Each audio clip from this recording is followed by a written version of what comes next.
बिस्मिल्लाहिर्रहमानिर्रहीम, अस्सलाम वालेकुम। मैं मुज़म्मिल अवान इस खबर के साथ हाजिर हूँ कि पाकिस्तान की सियासत में, पाकिस्तान के सियासी मंजरनामे में रिकन्सिलिएशन के थॉट प्रोसेस की बातें हो रही हैं और कहा जा रहा है कि जी जब इलेक्शंस हो जाएंगे तो उसके बाद सियासी मंजरनामा तब्दील हो जाएगा और पाकिस्तान की जो सिक्योरिटी इस्टेब्लिशमेंट है वो इमरान खान को जेल से निकालेगी और उनको रिलीज़ कर दिया जाएगा और इमरान खान साहब सियासत करेंगे। ये खबरें कौन दे रहा है? ये दरअसल आज मैं ये बताने जा रहा हूँ कि ये खबरें डिस इन्फॉर्मेशन के तौर पर वो लोग फैला रहे हैं जिन्होंने पैसे पकड़े हुए हैं। सर, ट्विटर के ऊपर बैठकर तहरीक इंसाफ की ट्रोलिंग्स करते हैं इनके सोशल मीडिया एक्टिविस्ट, इनके कारकुन जो सारा दिन दिहाड़ी पर काम करते हैं और जिनका काम ये है कि सिर्फ सारा दिन बैठकर गलीज़ ज़ुबान इस्तेमाल कर ली, अदारों के ख़िलाफ़ प्रोपेगेंडा कर लिया और ज़्यादातर तो वो बाहर के मुल्क बैठे हुए हैं। तो रिकन्सिलिएशन का जो थॉट प्रोसेस है, अगर कोई समझता है कि इमरान खान के साथ होना है तो सर इतना मतलब समझ आया थानू क्रॉस अब नहीं होगा, क्योंकि पाकिस्तान की सिक्योरिटी इस्टेब्लिशमेंट जिसका बड़ी बुरी तरह भरम टूटा, एतमाद टूटा, उनके किरदार को ठेस पहुंची, उनके इदारे को ठेस पहुंची और इसलिए पहुंची कि इमरान खान साहब जैसे सियासतदानों ने जो बड़े बड़े आप समझ लें कि अहम राज थे वो अफशां किए और पाकिस्तान की जो सिक्योरिटी इस्टेब्लिशमेंट है उसको जिस तरह से नुकसान पहुंचाया। फिर वो साइफर केस में देख लें कि हमारे जो राज थे किस तरह से उनको पब्लिक किया गया और लेटर ले रहा कर दिखा रहे हैं कि जी मैं चूँकि अमेरिका को अड्डे देने की मुखालफत कर रहा था तो जी मुझे पाकिस्तान की सिक्योरिटी इस्टेब्लिशमेंट ने निकाल दिया। अगर आप सर पाकिस्तान के इदारों को इतना नीचा दिखाएंगे ना तो ये बात याद रखें कि पाकिस्तान के इदारों के अंदर आपकी क्रेडिबिलिटी ज़ीरो होगी। इमरान खान साहब के बारे में रिकन्सिलिएशन के थॉट प्रोसेस की बातें करने वालों ने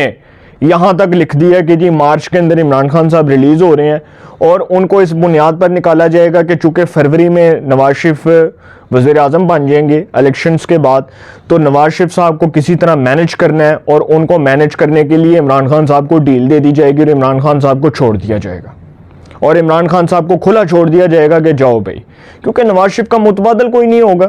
तो नवाज शरीफ साहब जो हैं उनके मुकाबले में इमरान खान साहब को इसलिए लाया जाएगा कि अब ये ऑपोजिशन करें हैं।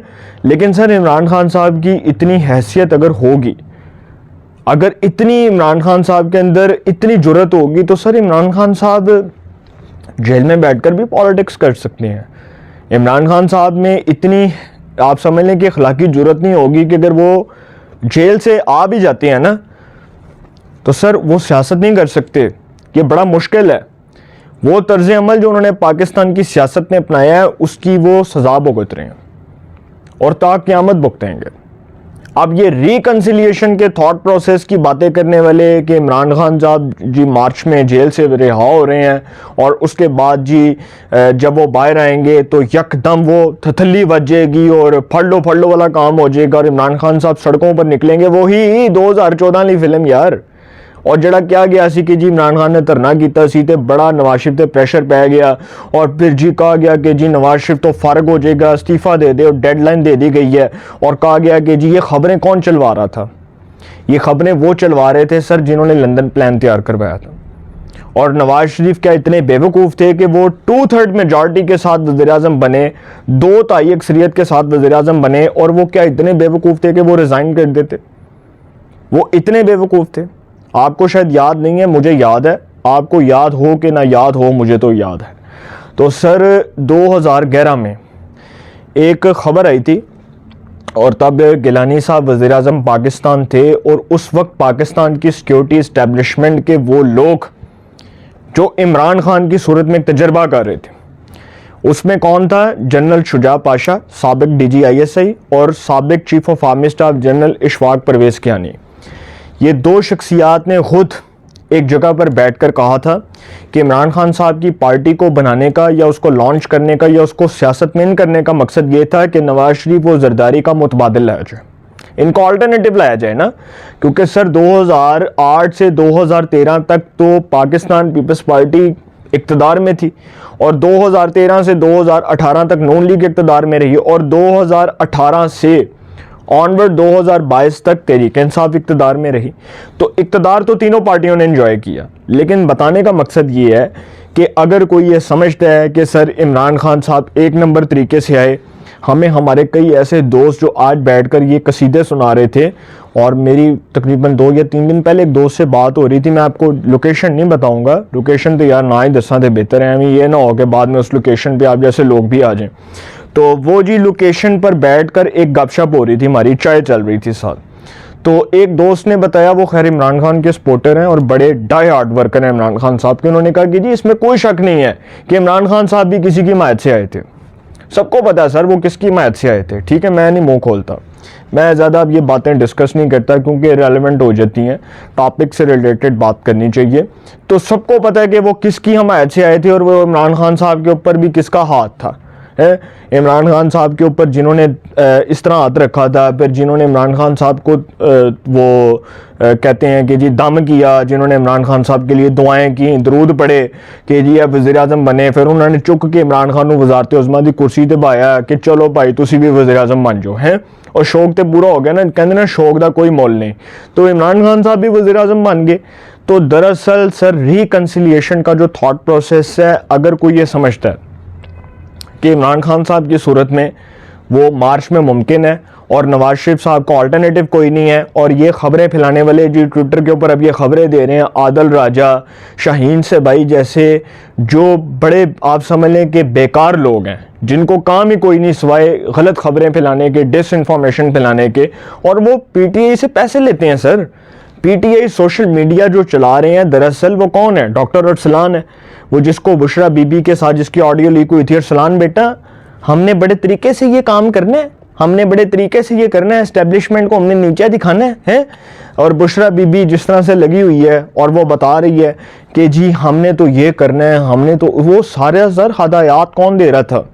पीटीआई सोशल मीडिया को हेड कौन कर रहा है? डॉक्टर अरसलान कर रहा है, उसके दोस्त कर रहे हैं, उसके करता धरता कर रहे हैं, अजहर मशवानी कर रहा है, इनके अपने लोग कर रहे हैं, ठीक है, आदिल राजा जैसे लोग कर रहे हैं, शाहीन से भाई जैसे लोग कर रहे हैं, हैदर मेहदी जैसे लोग कर रहे हैं। तो ये लोग तो बाहर के मुल्क में बैठे हुए हैं, आदिल राजा, हैदर मेहदी, शाहीन से भाई, और वो बैठकर यहाँ पर कौम को कसीदे सुना रहे हैं कि जी इमरान खान साहब जो है ना अगली बार वज़ीर आज़म। और सर खुदा का वास्ता है, आपको हाथ जोड़कर आपसे फिर ये रिक्वेस्ट करता हूँ कि इस किस्म की डिसइंफॉर्मेशन ना फैलाएं। अब इमरान खान साहब सारी ज़िंदगी, क्या आप ये कह लें कि अल्लाह ताला उनको लंबी ज़िंदगी दे, जब तक वो इस दुनिया में हैं तब तक सर वो वज़ीर आज़म नहीं बन सकते। इस्टेब्लिशमेंट की हमायत, क्या आप ये कहते हैं ना इलेक्शन करा लें, फ्री एंड फेयर हो जाएगा, फ्री एंड फेयर इलेक्शन।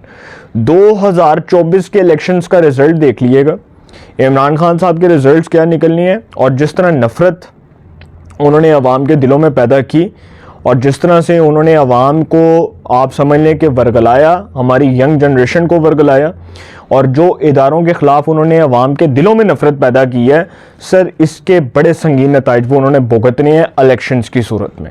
और आप देखेंगे कि उसके रिज़ल्ट्स क्या निकलेंगे, और इमरान खान साहब अगर किसी गलत फहमी का या किसी खुशफहमी का शिकार हैं तो वो सर दूर हो जाएगी, वो बड़े अच्छे तरीके से दूर हो जाएगी।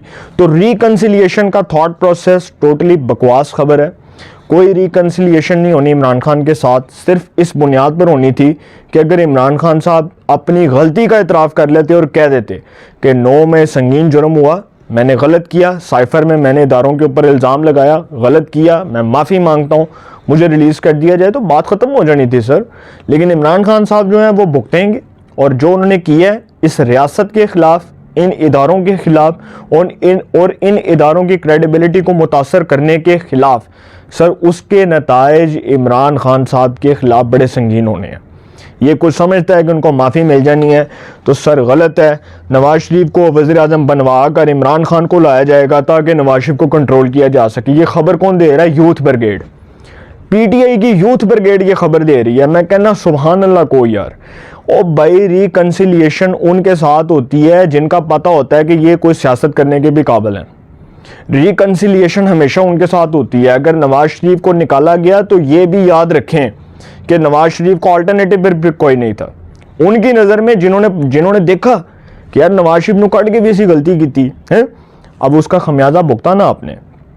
मुल्क आज देख लें कहाँ पर खड़ा है, महंगाई देख लें कहाँ पर है, डॉलर देख लें, चीनी देख लें, आटा देख लें, दालें देख लें, बिजली के बिल देख लें, ठीक है, गैस के बिल देख लें, आप ये देख लें महंगाई किधर जा रही है, आप ये देखें हमारा जीडीपी किधर गया, आप देखें पेट्रोल की प्राइस किधर गई। तो सर जिन्होंने नवाज शरीफ के दौर में खुशहाली और तरक्की बर्दाश्त नहीं की और फिर बाद में उनको एहसास हुआ कि इमरान खान साहब जैसे नलायकों को लाकर हमने क्या किया और महंगाई करवा के बाद में सारा खमियाजा अपने पर डाला, लानते अपने पर डाली, तो सर वो इतने बेवकूफ़ हैं कि वो दोबारा इमरान खान को लाएंगे? Never, it's not possible. Reconciliation कोई नहीं होनी। खान साहब जेल च गए ने, वो फैसले अदालतों तो आने ने आइन और कानून के मुताबिक। और अगर कोई ये समझता है कि खान साहब को निकाल कर रिकनसिलिएशन का थॉट प्रोसेस शुरू कर दिया जाएगा, तो सर मेरी तरफ से आपको ये खबर है कि इस किस्म की खबरों पर अमल ना किएगा। ये बिल्कुल बेकार खबरें हैं और ये खबरें बिल्कुल झूठ पर मबनी हैं। अपनी राय का कमेंट्स में ज़रूर इज़हार कीजिएगा। इंशाल्लाह एक नए सेगमेंट के साथ फिर मुलाकात होगी। अपना बहुत ख्याल रखिएगा। आला निगहबान।